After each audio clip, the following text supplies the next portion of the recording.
Hey guys, it's Goosebumps Completionist, and today I'm bringing you my very first Ghost of Fear Street book review. And we're going to be discussing book number 29, The Tale of the Blue Monkey. Now, I wanted to get to this book because recently I've been on a kick where I want to get through all the kids' horror, R.L. Stein related superstition slash bad luck books and stories. And this was on my list. Now, one thing you got to understand before we get into anything else is that this is the one book in my read through essentially that I know 100% is confirmed to be ghost written. Now, the ghost writer is mentioned on the copyright page, like every Ghost of Fear Street book. There's a ghost writer for every single one. Yes, if you didn't know, Ghost of Fear Street is 100% written by ghost writers. This one was written by Elizabeth Winfrey, and you can see that on the copyright page. So this is a story that I was hyped to get into. I knew that R.L. Stein didn't write it, but I heard that it has bad luck and superstition involved, and I wanted to see what it was about. And after reading it, I think I got a sense of what Ghost of Fear Street is about, and some writing capabilities of Elizabeth Winfrey all at the same time. The Ghost of Fear Street series feels like, I guess by taking this book first, I'm not really well versed in this series because as a kid, I think the only one I've read was Nightmare in 4D. So I have no idea what the series is about. But essentially, what it feels like is that Fear Street, in the title of the series, is the location of where all these stories take place, or at least people are from Fear Street or in the town of Shadyside itself. Now, this book specifically is one of the few, according to Spongy444 in the Discord chat, he let me know that some of the Ghost of Fear Street books tie into the lore of Fear Street that goes back, all the way to the normal Fear Street books outside of the kids' horror series here. So, a disclaimer would be nice to give to you all if you're not familiar with Ghost of Fear Street is know that some of these books tie into the lore and some characters mentioned you might have no idea about beforehand. But for this specific book, you don't really need to know all that much, if not at all, to still enjoy the story. But I'm going to put that disclaimer out there in case that might upset you. You might want to read some Fear Street or any subsequent series from Fear Street before you might try one of these, if that would bug you. And Elizabeth Winfrey's writing feels very close to something R.L. Stein would do. Now, she is linked to R.L. Stein and a couple other things. I think she's definitely linked. I think she's 100% confirmed to have written one of the Tales to Give You Goosebumps short stories. I think in book 6. I think it was Why I Hate Jack Frost. No, that might be Carolyn Crimmy. I forget who they are. People's names, I kind of blur, but Elizabeth Winfrey's name does pop up as ghostwriter in Goosebumps in the TV books, and she's even a ghostwriter for Bone Chillers. So, who knows what she has done? She's apparently really hard to get a hold of, and some people might think that she might hold some answers to some lost media associated with Ghost of Fear Street and possibly Goosebumps. We don't know. Who knows what she has done? Nobody can find out her contact. But after reading this, I'm definitely down to try some more things that she has written. Yeah, I think this book, I appreciate that it's not an outright rehash of It Came From Beneath the Sink. I think it feels like its own thing, and it was a really fun story. Off the bat, I would recommend this 100%, especially if you haven't tried Ghost of Fear Street before. This might be a good tiptoe in, or maybe if you just like superstition stories, or maybe you're a big fan of Fear Street and you haven't tried Ghost of Fear Street. This is definitely something up your alley because it does deal with some lore of Fear Street itself. It has a fun superstition angle, some fun moments, a really good protagonist, a really honest feeling monologue. I'm getting kind of ahead of myself, but yeah, I would definitely recommend this. I quite enjoyed this. So let's get into the plot overview without giving too much away. Now, this book jumps right into some origin, so I'm going to kind of skim through this. So, the main character's name is Amanda, and she has a brother named Danny, and they're being babysat by this older, nice-looking woman named Bess on spring break while their parents are away on business. And Bess is staying at their house while their parents are away. And the story starts off with Bess telling Amanda and Danny a scary story about an old house that once existed on Fear Street. And Bess reveals that the house that they are currently in once used to not be there. And there was another house owned by this family that were descendants of the Fear family, who are well known in the Shady Side community. Except this family of Fears were on the poorer side, and they didn't have a lot of money.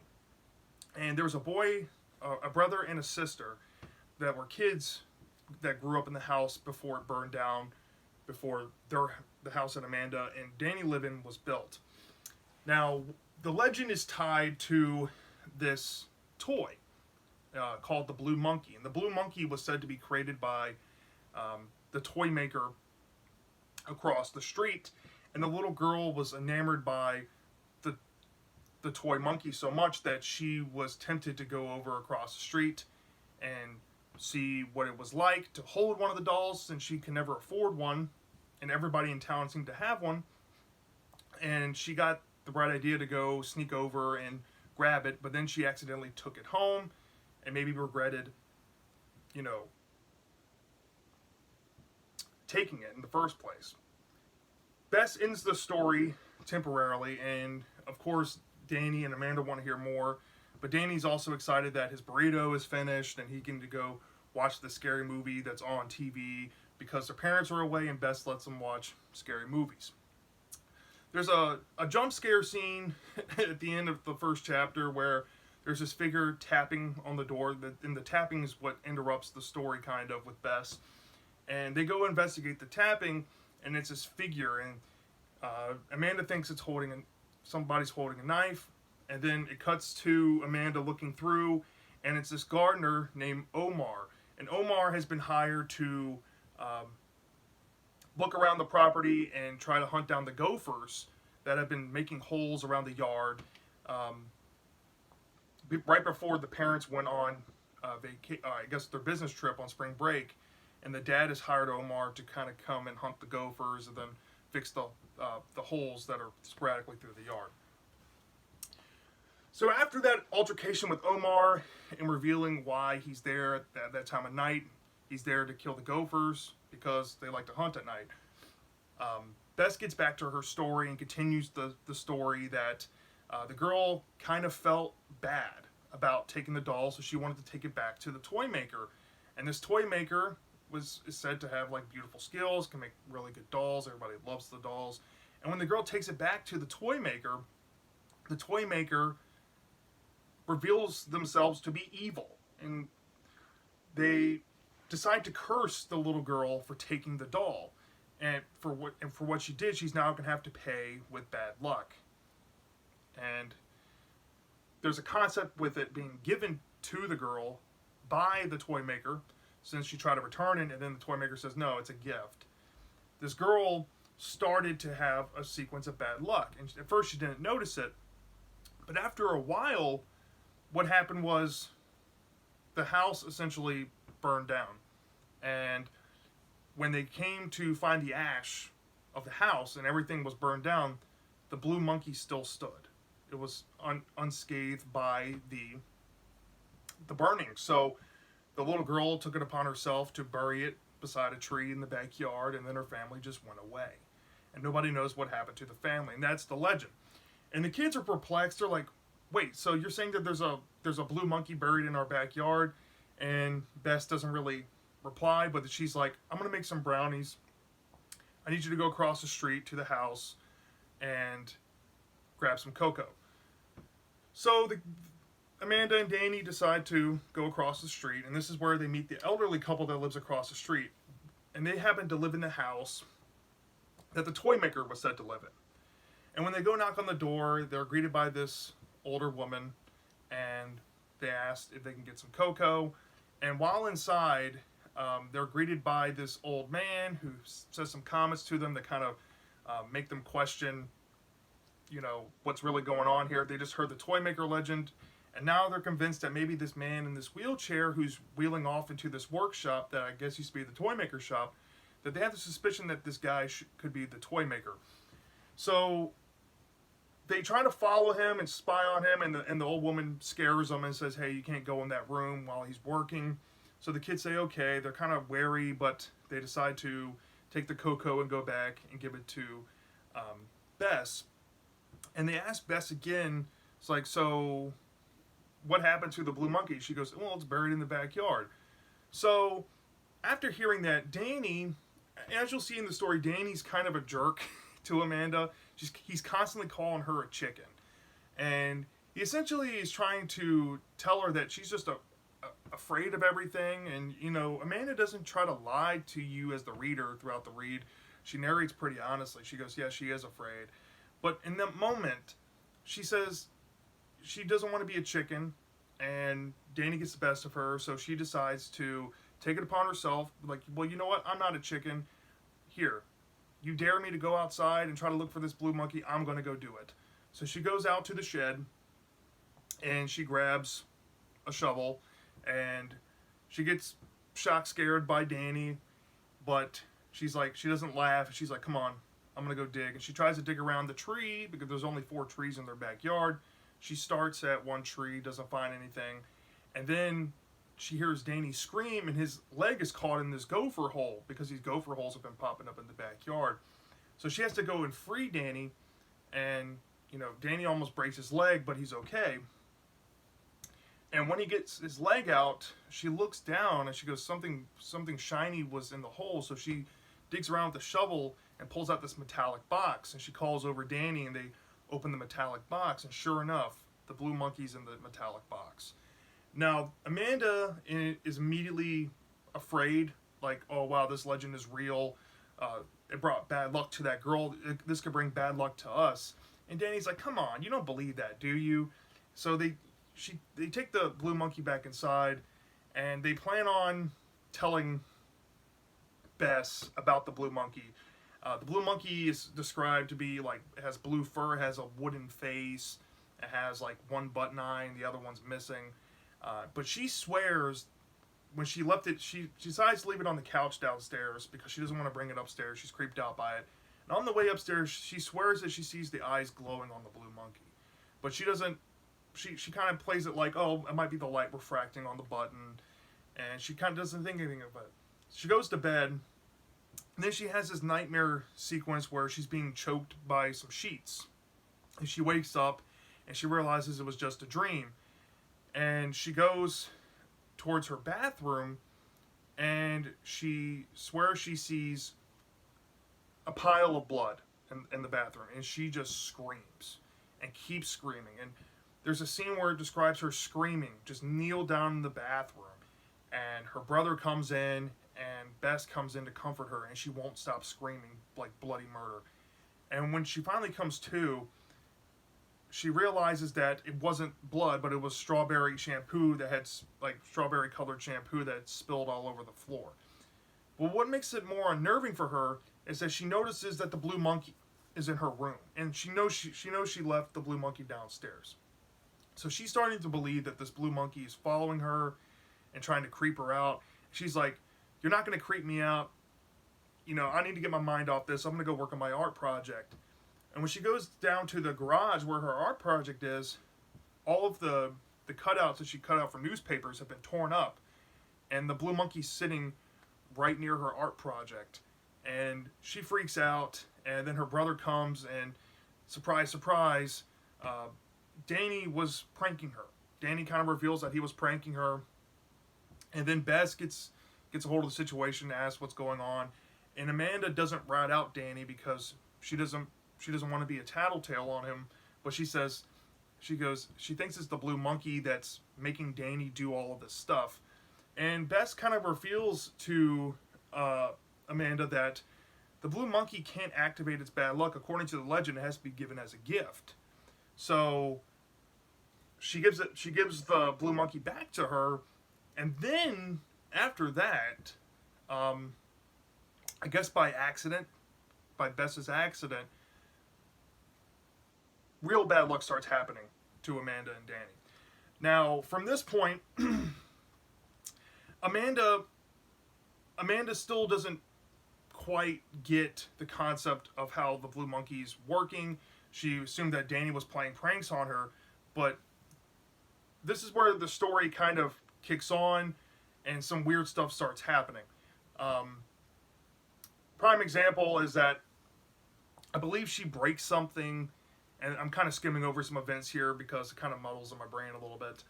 I think she breaks something, and then she's trying to grab a knife to cut a piece of leftover cake, and she cuts her hand really bad. And she freaks out, and she blames the blue monkey because the blue monkey keeps turning up whenever these bad things happen now.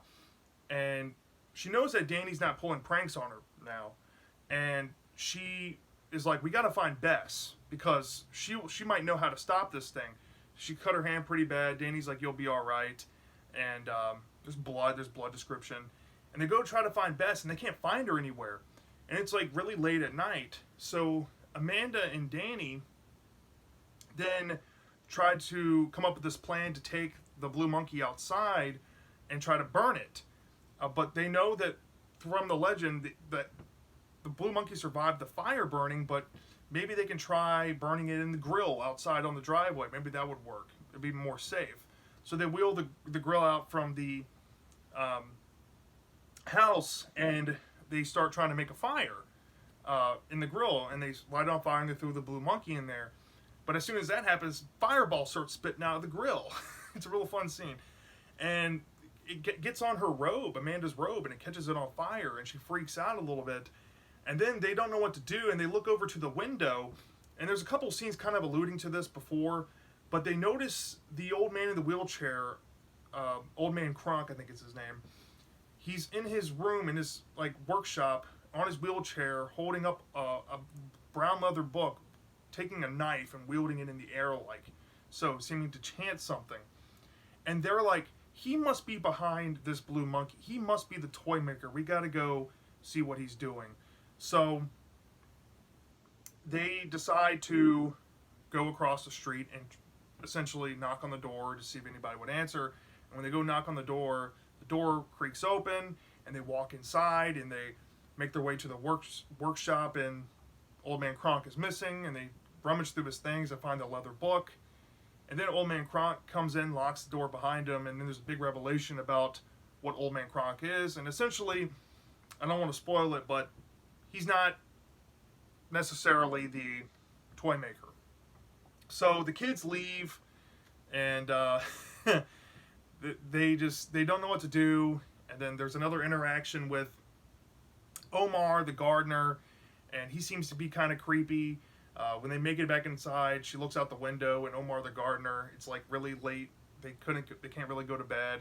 And they see Omar the gardener like 4 or 5 a.m. walking, just staring through the window, grunting at her. But she doesn't really seem to question if Omar is the perpetrator or not. But she does feel unsettled. So they decide they still can't find Bess, so they kind of give up on finding Bess, and they try to get some shut-eye. When they wake up around noon the next day, they come downstairs, and Bess is somehow in the house again. And Bess is like, oh, well, here's some waffles. And then the kids spill to Bess what happened. And Bess is like, oh, well, looks like the blue monkey, she examines she tells them that the blue monkey is just too powerful, and there's nothing you can do. And this freaks the girl out, and they have to figure out how to get rid of it, right? Well, then, eventually, the parents come home, by surprise. And after that revelation happens that it can affect their family. So, I'm trying to figure out a way not to spoil it. There's a really crucial scene that happens when Bess kind of reveals that it can affect your family forever. And then the parents come home, and the mom and dad are excited to be home early from their business trip. And the mom goes upstairs to take a shower, and the dad sees a light bulb out, and he gets on a ladder to go fix the light bulb, and he falls off the ladder, and well, I don't think no, it's not a ladder. He tries to go down to the basement to get the supplies, and he falls down the basement stairs, and he presumably breaks his leg. So they have to call an ambulance, and the mom and the dad ride off to the hospital in the ambulance. And after that happened, Bess is there trying to consult them, and then they hear a tapping on the window, and they see that it's Omar, and somehow they let Omar inside, or Omar gets inside or something. And Omar looks at Bess, and they seem to recognize each other. And essentially, it comes down to they're accusing each other for being the evil perpetrators behind the Blue Monkey. And they're like pointing the finger at each other, accusing each other. I'm not trying to spoil anything because this is probably one of my favorite parts of the whole book. And one of them decides to leave. And after one of them leaves, the other one kind of reveals their true colors and essentially and it's in such a calm way. It's so disturbing how calm this is. And the perpetrator essentially reveals to them that they're the evil toy maker, and they can't reveal the secret to their parents, because if they do, bad things will happen to them, and they'll seek that more curses and bad luck and all that jazz gets put on them even harsher.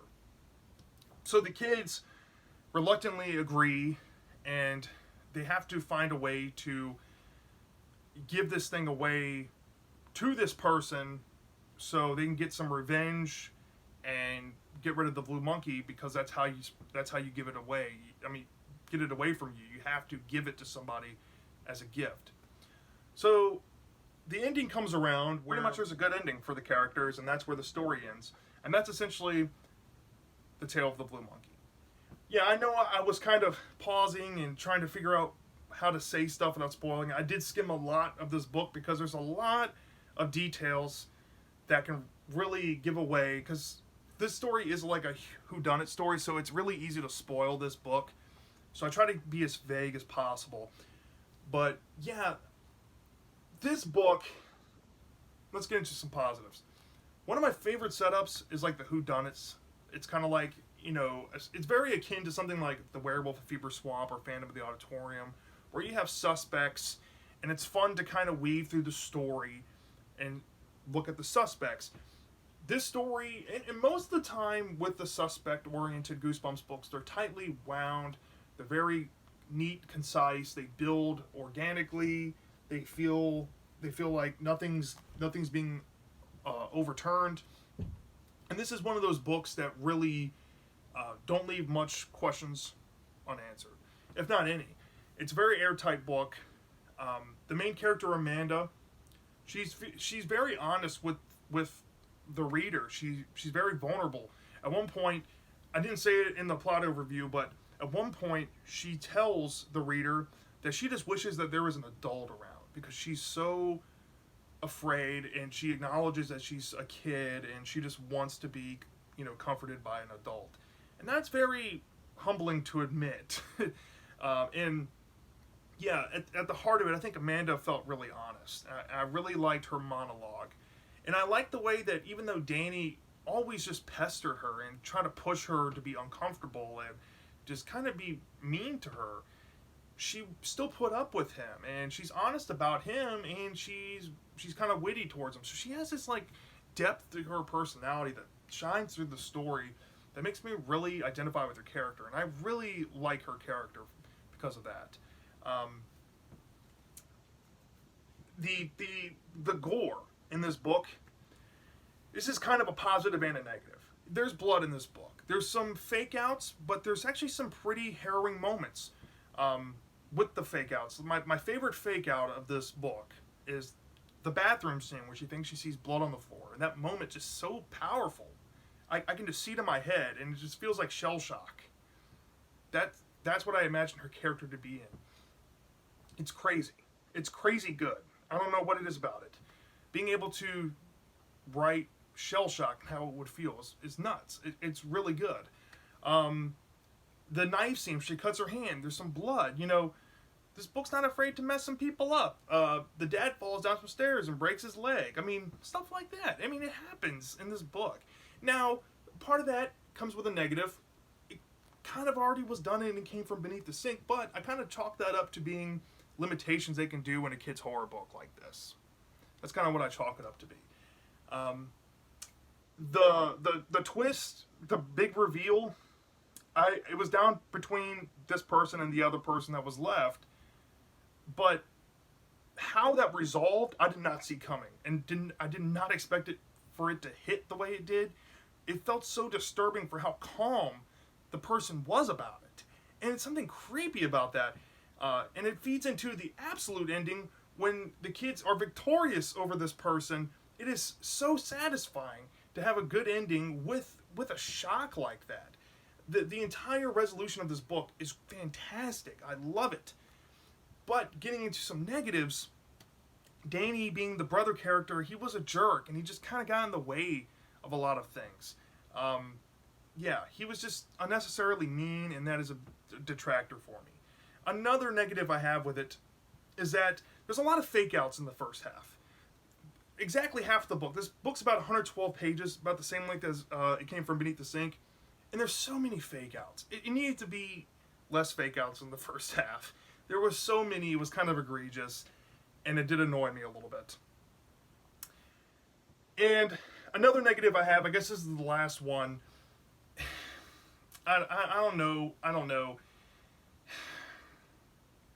I guess the story felt more like a whodunit more than the antics of a cursed item. I was hoping we got a little more Blue Monkey than we did. But the story did keep that identity throughout. It wasn't whodunit throughout. So I can't really be too upset. But I do wish we had more antics with the Blue Monkey, and I do kind of wish the Blue Monkey might have had a personality than just an inanimate object that's cursed or something. But yeah, those issues I have are like little to medium issues, and I had a blast with this. So I knew I was going to give it above a 4, or at least a 4. And where I settled on this, it wasn't getting an A, but it was getting somewhere in that B territory. So I decided to give this book a 4.2 out of 5 and settle on that. I think it's a B. It's a well-deserved grade. I think it's more than fair. It's tied with something like The Birthday Party of No Return for me in terms of quality. Yeah, really enjoyed this. So yeah, let me know down in the comment section if you have read this book before. Let me know. Do you love this book or do you hate this book? I'm dying to know. And I'll see you next time.